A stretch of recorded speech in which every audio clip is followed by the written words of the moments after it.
Hi friends नमस्कार जय जगन्नाथ मु रश्मि आपण मानक वेलकम करुच्ची मोर यूट्यूब चैनल को।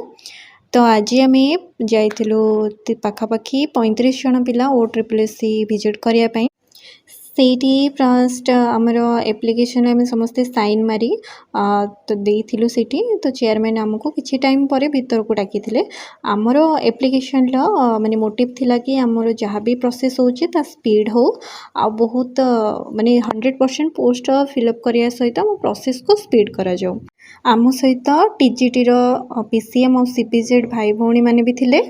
ଭିତରକୁ ଆମେ ଯେତେବେଳେ ଯାଇଥିଲୁ ତ ସେଇଠି ଆମକୁ ଫାଷ୍ଟ ଚେୟାରମ୍ୟାନ୍ ସାର୍ କହିଥିଲେ कि आमे नेक्स्ट वीक रे आपणकर जहाँ भी प्रोसेस रही तार नोटिफिकेशन बाहर करूँ आउ TGT PCM पिला मानू कहते आमे आज ही बाहर करुचु तमर किसी भी नोटिफिकेशन काउंसलिंग पाई। तो सीटा ही हैला माने तांकर नोटिफिकेशन ऑलरेडी आसी जाइए।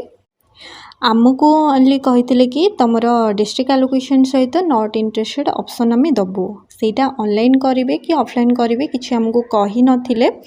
बट जेहेतु एबे TGT रो PCM CPZ पिला मानकर आसी जाइए सेटा पुणी ऑफलाइन वे रे तांकर काउंसलिंग हबो जोटा कि एडमिशन लेटर सहित से माने निजर आईडी कार्ड नहीं कि भीतर को जिबे आउ तांकर डेट तो 30 रु 31 भितर रहउची। तो बहुत जल्दी ही सरी जाउची।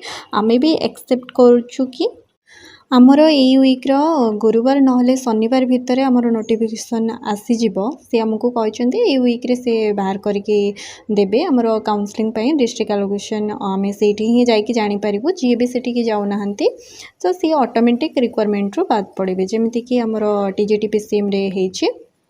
आई होप कि April 15 भितर आमर काउंसलिंग सरी फाइनल मेरिट लिस्ट आसीजिबो। रहिली जय जय।